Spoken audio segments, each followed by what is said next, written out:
আজ 17ই সেপ্টেম্বর 2024। এটা হচ্ছে আমার টমেটো গাছের ছবি। এই দুইটা হচ্ছে আমার টমেটো গাছ, তা একজনের কাছ থেকে আনছিলাম। একটা টমেটো অলরেডি পেকে গেছে, এটাকে নিয়ে নেব আমি, নাকি আর একটু পাকবে, হয়তো কালকে বা পরশু নেব। এই দুইটা টমেটো গাছ একজন দিছিল চারা, সেটা থেকে টমেটো দুইটা হয়েছে। আর সে আবার দুইটা মরিচের চারাও দিছিল। এটা হচ্ছে মরিচের চারা।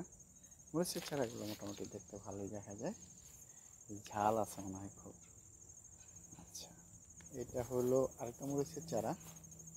আর এই পাশে হলো কুমড়ার ছিল, চারা ছিল, কিন্তু কিসের কারণে এগুলো নষ্ট হয়ে গেছে জানি না।